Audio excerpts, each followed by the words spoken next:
मुझे उसकी लाश की तरफ से थोड़ी सी बेचैनी जरूर थी। ये लाश रेलवे लाइन के दरमियान में स्टेशन से 1.5 फरलांग दूर पड़ी थी। कहीं उसे कुत्ते भंभोड़ते हुए खींच कर बाहर न ले जाएं। लाश को अगरचे मैंने इस काबिल नहीं छोड़ा था कि उसके बारे में ये तय किया जा सके कि ये मुसलमान की है या किसी हिंदू की। उसके बावजूद बस्ती के करीब किसी सरकटी लाश का मिलना और खुफिया पुलिस वाले का उस बस्ती में गुम होना, ये दोनों कड़ियां आपस में मिलकर बस्ती के वाहिद मुसलमान बुजुर्ग शाहजी पर कोई आफत ढा सक रही थी। तो क्या मैं लाश को 1 मील आगे जाकर डाल दूं? इससे कोई फर्क नहीं पड़ता था। यही सोचता हुआ मैं रेलवे स्टेशन के सामने वाले खेतों में एक तरफ फसल की ओट में बैठ गया। ये शायद जवार की फसल थी और उसने एक दीवार से खड़ी कर दी थी। थोड़ी देर बाद मैंने रेलवे के एक चौकीदार को देखा जो निक्कर पहने डंडा हाथ में लिए ऐसे चल रहा था जैसे नींद में हो। फिर वो ड्योढ़ी में जाकर गायब हो गया। दूर अंबाले को जाने वाली रेलवे लाइन पर एक सिग्नल की सुर्ख बत्ती देर से जैसे मुझे घूर घूर कर तक रही थी। उधर से दिल्ली जहाँ पानीपत जाने वाली गाड़ी को आना था। शाहजी ने कहा था कि पैसेंजर ट्रेन कभी कभी सिर्फ पानीपत तक जाती है और आगे दिल्ली के लिए दूसरी गाड़ी पकड़नी पड़ती है। मेरे पास घड़ी नहीं थी, सिर्फ अंदाजा था कि रात के 9 बजने वाले हैं। अभी गाड़ी आने में 6.5 घंटे बाकी थे। ये सारा वक्त मुझे खेत के किनारे बैठकर गुजारना था। मैं उठकर इधर उधर चल फिर भी सकता था, लेकिन ऐसा करने में खतरा था। मुझे मेरी मशकूक हालत में चलते फिरते देखकर किसी चौकीदार को शक पड़ सकता था। अगर मैं प्लेटफॉर्म पर जाकर बैठ जाऊं तो मुझे कोई नहीं पूछेगा कि मैं कौन हूं और कहां जा रहा हूं। चुनाचे मैं उठकर प्लेटफॉर्म की तरफ चल पड़ा। रेलवे लाइन पार करके मैं प्लेटफॉर्म पर चढ़ गया और स्टेशन की ड्योढ़ी के सामने बैठने की बजाय दूर एक खाली बेंच पर जाकर बैठ गया।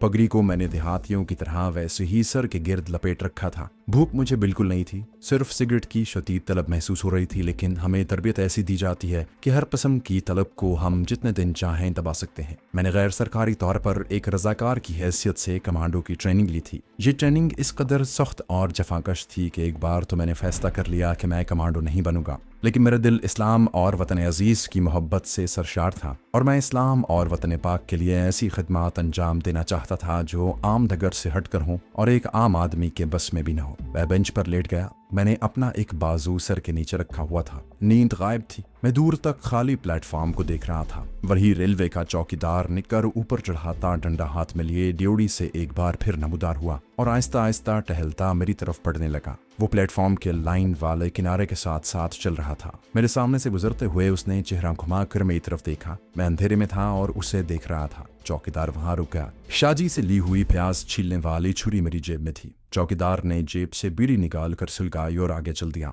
मैंने इस तरीके से बेंच पर लेटे लेटे पहलू बदला कि मेरी नजरें अब चौकीदार को जाते देख रही थीं।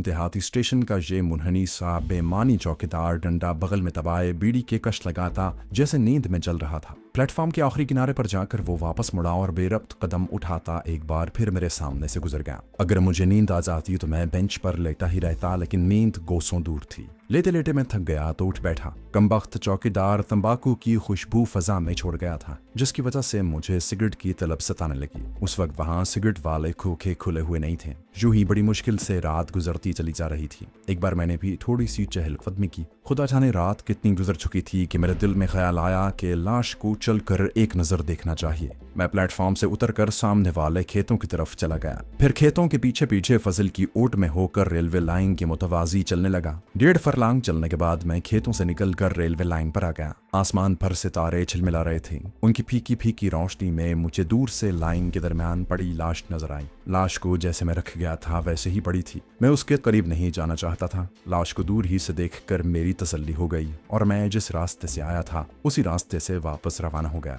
मैं खेत की पगडंडी पर से गुजर रहा था कि मान किसी ने आवाज दी, कौन भाई तुम? मेरा दिल जोर से धड़क कर मामूल पर आ गया। पलट कर देखा, एक देहाती कंधे पर फावड़ा रखे करीब ही सामने वाले खेत के किनारे खड़ा मेरी तरफ देख रहा था। मैंने झट से उसे नमस्कार किया और कहा, महाराज मुसाफिर हूँ, पिछले गांव से आया हूँ, करनाल वाली गाड़ी पकड़नी है। देहाती शायद खेतों में पानी लगा रहा था। फावड़ा चलाने लगा और बोला, गाड़ी तो अभी देर से आएगी। मैंने कहा, हाँ जी, स्टेशन पर जाकर बैठूंगा। मैंने अपना रुख उस पगडंडी की तरफ कर लिया जो सीधी लाइन की तरफ जाती थी। लाइन पार करके मैं वापस प्लेटफॉर्म पर आ गया और इस बार दूसरे बेंच पर बैठ गया। ये इंतजार मेरे आसाब को जैसे अपने शिकंजे में लिया हुआ था। एक एक सेकंड बड़ी मुश्किल से गुजर रहा था। मैं बार बार आसमान की मशरकी जानिब देखता कि सुबह काजिब कब नमूदार होती है। आखिर खुदा खुदा करके वो वक्त भी आ गया कि रेलवे स्टेशन में जो टिकट वाली खिड़की थी उसके पीछे किसी ने बटन दबाकर बत्ती रोशन कर दी। एक पुली ट्रॉली पर कुछ सामान रखे प्लेटफॉर्म पर नमूदार हुआ। उसने ट्रॉली उसी तरह प्लेटफॉर्म पर एक तरफ खड़ी कर दी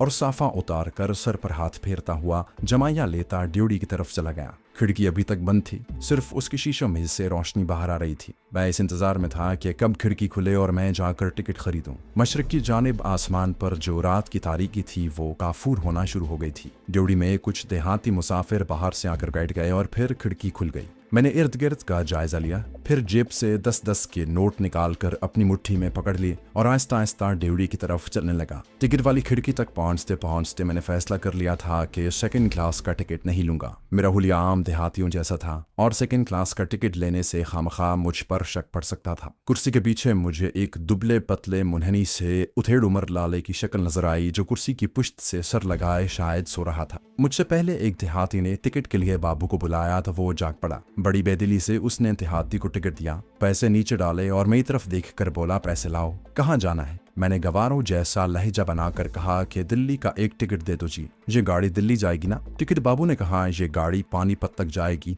वहां जाकर दिल्ली वाली गाड़ी पकड़ लेना। मैंने पैसे बढ़ा दिए। उसने थर्ड क्लास का टिकट दे दिया। बाकी पैसे लेकर मैंने जेब में रखी और आंखों के किनारे से आसपास देखता ड्यूटी के गेट पर आ गया। वहां कोई टिकट चेकर नहीं था। मैं प्लेटफॉर्म पर आकर एक खाली बेंच पर बैठ गया। टिकट वाली खिड़की में से मैंने अंदर कमरे में लगे क्लॉक पर वक्त देखा था। उस वक्त रात के 2:45 बज रहे थे। इस छोटे से देहाती रेलवे स्टेशन के अजाब से निजात हासिल करने में अब ज्यादा वक्त नहीं था। किसी न किसी तरह ये वक्त भी गुजर गया और प्लेटफॉर्म पर किसी ने घंटी बजाई। इसका मतलब था कि ट्रेन आने वाली है। मुसाफिर ज्यादा नहीं थे, 4-5 देहाती लोग थे जो अपनी गठरियों के पास बैठे हुए थे। मेरी नजरें सिग्नल पर लगी हुई थी। उसकी सुर्ख बत्ती बुझ गई, सिग्नल गिर चुका था और जिस तरफ से ट्रेन आने वाली थी उधर उसकी बत्ती सब्ज हो गई थी। दूर से रेलवे इंजन की सीटी की आवाज सुनाई दी। मेरी जान में जान आ गई। फिर देव पैकर स्याफाम इंजन धुआं और भाप छोड़ता छक छक करता प्लेटफॉर्म की जमीन को हिलाता प्लेटफॉर्म में दाखिल हो गया। ट्रेन रुकी तो कुछ मुसाफिर उतरे। मैं एक डिब्बे में घुस गया। उस डिब्बे के मुसाफिर ज्यादातर सो रहे थे, रश ज्यादा नहीं था। मैं बाएं जानिब खिड़की के पास बैठ गया। ट्रेन थोड़ी देर रुक कर आगे चल पड़ी। मैंने खिड़की से सर बाहर निकाल रखा था। ट्रेन अभी धीमी रफ्तार से खटाखट का शोर मचाती चल रही थी। मुझे ये धड़का लगा था कि कहीं इंजन ड्राइवर लाइनों में पड़ी लाश को देखकर गाड़ी न रोक ले। मेरी सारी तवज्जो गाड़ी की रफ्तार पर मरकूज थी। मेरे हिसाब के मुताबिक लाश वाली जगह आने वाली थी। ट्रेन की रफ्तार कम होने की बजाय थोड़ी सी तेज हो गई थी। इससे मुझे बड़ा हौसला हुआ। गाड़ी में स्पीड पकड़ ली। ट्रेन लाश के ऊपर से उसके परखचे उड़ाते गुजर गई थी और किसी को पता नहीं चला था। मैंने इत्मीनान का सांस लेते हुए अपना सर दीवार के साथ लगा लिया। ट्रेन अब एक खास रफ्तार से भागी जा रही थी। मेरा मंसूबा कामयाब हो गया था। पहली बार मुझे शदीद थकन का एहसास हुआ और मुझे नींद आने लगी। डिब्बे में सिर्फ एक बत्ती जल रही थी। तकरीबन सभी मुसाफिर सो रहे थे। मैंने भी आंखें बंद कर ली और ट्रेन के चकोलों में मुझे भी नींद आ गई। जब आंख खुली तो दिन निकल आया था। डिब्बे में चारों तरफ रोशनी ही रोशनी फैली हुई थी और ट्रेन एक भूरे रंग के खुश्क मैदान में से गुजर रही थी। गाड़ी रातों रात कुरुक्षेत्र पर थोड़ी देर रुक कर आगे निकल चुकी थी। फिर करनाल का रेलवे स्टेशन आ गया, जहाँ CID वालों का खतरा था। मैं टॉयलेट में घुस गया।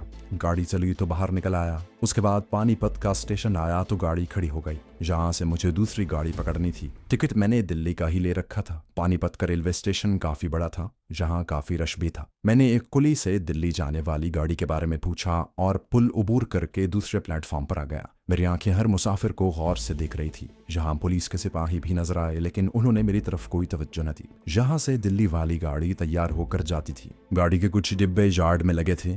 दूसरे मुसाफिरों के साथ मैं भी यार्ड में जाकर एक डिब्बे में बैठ गया। पानीपत में ही मैंने फेरी वाले से रोटी और पकोड़े लेकर खाए। यहाँ से घटिया सिगरेटों का एक पैकेट भी खरीदा। कीमती सिगरेट खरीदने से मुझ पर खामखा शक किया जा सकता था। मैं डिब्बे के बर्थ पर लेटकर सिगरेट पीने लगा। 1 घंटे बाद गाड़ी दिल्ली की तरफ रवाना हो गई। ये भी पैसेंजर ट्रेन थी और रास्ते में हर जगह रुक जाती थी। शाम हो रही थी कि ट्रेन सहारनपुर पहुंच गई। मैं डिब्बे में ही बर्थ पर लेटा रहा। यहाँ डिब्बे में मुसाफिरों का काफी रश हो गया। एक मुसाफिर ने मेरी बर्थ पर अपना सामान ठूस दिया। मैंने कोई एतराज न किया और उठकर बैठ गया। यहाँ से गाड़ी चली तो हर स्टेशन पर रुकती मुजफ्फरनगर पहुंची। रात के 9 बज रहे थे कि मेरठ शहर का स्टेशन आ गया। ये जगह मेरे लिए खतरनाक साबित हो सकती थी। ट्रेन जहाँ काफी देर रुकती थी, इसलिए टॉयलेट टॉयलेट में घुसने का सवाल ही पैदा नहीं होता था। मैं बर्थ पर ही उकड़ू बैठा खिड़की में से बाहर आते जाते लोगों को तकता रहा। कुछ सिपाही भी डिब्बे के आगे से गुजर गए। मैं चुपचाप बैठा रहा। खुदा खुदा करके इंजन ने विसल दिया। गार्ड ने सीटी बजाई और ट्रेन खिसकने लगी।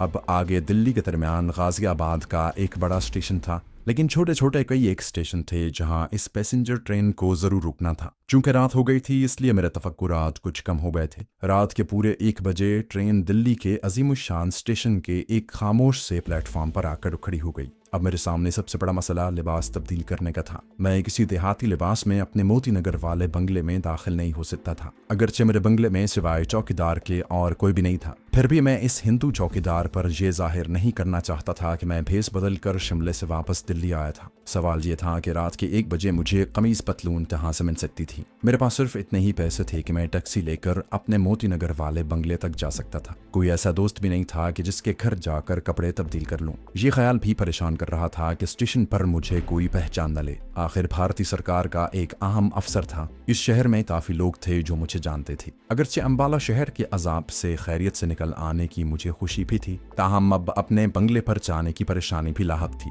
मुसाफिर गठरियां और ट्रंक उठाए प्लेटफॉर्म से जा चुके थे। मैं अकेला वहां पुलिस या सीआईडी वालों की निगाहों में आ सकता था। चुनाचे मैं भी सीढ़ियों वाले पुल की तरफ चल पड़ा। वैसे मेरा हुलिया ऐसा था कि पहली नजर में मुझे कोई मुश्किल ही से पहचान सकता था। मैंने उसका फायदा उठाते हुए यही फैसला किया कि जैसे भी हो मुझे स्टेशन की फजा से निकलकर अपने बंगले की तरफ चल देना चाहिए, क्योंकि यहाँ बहरहाल खतरा था। मैंने 3rd क्लास के गेट पर ऊँघते हुए चेकर को टिकट थमाया और स्टेशन से बाहर निकल आया। इस शहर के बाजारों से मैं अच्छी तरह वाकिफ था। मैं उस तरफ चल पड़ा जिधर टैक्सियां खड़ी होती थीं। इससे पहले कि टैक्सी वाला मुझसे कोई सवाल करता, मैं दरवाज़ा खोलकर टैक्सी में बैठा और उसे कहा, मोती नगर की तरफ चलो भाई। टैक्सी थोड़ी देर बाद दिल्ली की कुशादा सड़कों पर दौड़ रही थी। आधी रात के बाद शहर की सड़कें तकरीबन खाली थीं। किसी वक्त कोई गाड़ी गुजर जाती थी। इमारतों में जरूर रोशनियां हो रही थी। चौराहों की सिग्नल लाइट्स भी जगमगा रही थी। मैंने जानबूझकर टैक्सी मोती नगर में एक पार्क के पास रुकवा ली। टैक्सी वाले को किराया दिया और पार्क के जंगले के साथ साथ चलने लगा। उन दिनों मैंने अपने बंगले पर एक गोरखे को चौकीदार रखा हुआ था। ये चौकीदार मेरे बाद मेरे बंगले की रखवाली करता था। उसका क्वार्टर अलग था जो बंगले के अकब में वाक़ था। मेरे मोती नगर वाले बंगले से भी आप अच्छी तरह वाकिफ होंगे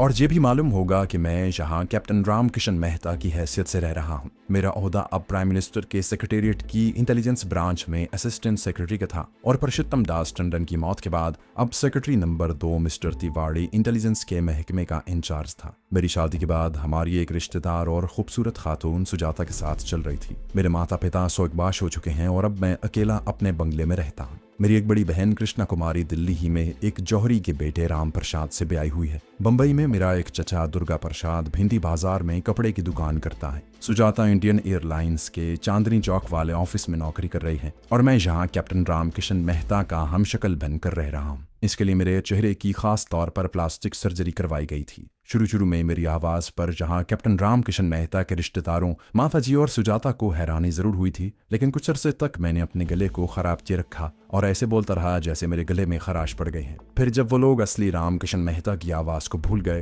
तो मैंने भी अपने अंदाज में बोलना शुरू कर दिया। आप जानते हैं कि आजकल प्लास्टिक सर्जरी का फन इतनी तरक्की कर गया है कि एक आदमी की शक्ल को हूबहू दूसरे की शक्ल का बनाया जा सकता है। मेरे चेहरे की भी खास प्लास्टिक सर्जरी हुई थी। कुछ तो मेरी शक्ल पहले ही मरने वाले कैप्टन रामकिशन मेहता से मिलती थी। उस पर जब तजुर्बाकार सर्जन ने मेरी प्लास्टिक सर्जरी की तो मुझ में और दिल्ली के कैप्टन रामकिशन मेहता में कोई फर्क बाकी न रहा। टैक्सी मोती नगर वाले पार्क के पास रुक गई थी और मैं पार्क के साथ फुटपाथ पर जंगले के साथ साथ अपने बंगले की तरफ चला जा रहा था। रात काफी बीत गई थी। मैंने दूर से अपने बंगले को देखा। मेरे बंगले के तमाम कमरों में अंधेरा था, सिर्फ लॉन की बत्ती चल रही थी। मैं नहीं चाहता था कि मेरा गोरखा चौकीदार मुझे एक देहाती के भेष में बंगले में दाखिल होता देखे। बंगले के बड़े कमरे की चाबी मैंने लॉन में बरामदे के पास ही पाम के गमले के नीचे छुपा कर रखती थी। मैं गार्डिनिया की बाढ़ के साथ होता हुआ अपने बंगले के मेन गेट की तरफ आ गया। ये बात परीने कयास थी कि मेरी अदम मौजूदगी में चौकीदार आधी रात को मेन गेट पर पहरा नहीं दे रहा होगा, बल्कि वो यकीनी तौर पर अपने हेडक्वार्टर में गहरी नींद सो रहा होगा। इस बात का डर भी था कि कहीं रात की राउंड पर फिरता हुआ कोई पुलिस वाला सामने न आ जाए। मैं अपने छोटे से बंगले की बाड़ के कोने में रुक गया। गर्दन जरा सी निकाल कर देखा, बंगले का छोटा सा लॉन बिल्कुल खाली था। लकड़ी का छोटा सा जंगला बंद था। सामने बरामदे में भी कोई नहीं था। चौकीदार गायब था। हालात को साजगार देखते हुए मैं बाड़ फलांग कर लॉन और फिर बरामदे में आ गया। पाम के गमले के नीचे से चाबी निकाल कर दरवाजे का ताला खोला और ड्राइंग रूम में दाखिल होते ही अंधेरे में दरवाजा पीछे बंद करके उसके साथ टेक लगाकर आंखें बंद करके एक गहरा सांस लिया। खुदा जाने कितनी मुसीबतों से बचकर अपने बंगले के पुरसुकून माहौल में वापस आ गया था। बंद अंधेरे ड्राइंग रूम की नीम गर्म फजा में मेरे आसाब को बेहद सुकून मिला। मैंने दरवाजे की चटखनी लगा दी। ड्राइंग रूम की बत्ती बुझी हुई थी। खिड़कियों पर भी पर्दे खिंचे हुए थे।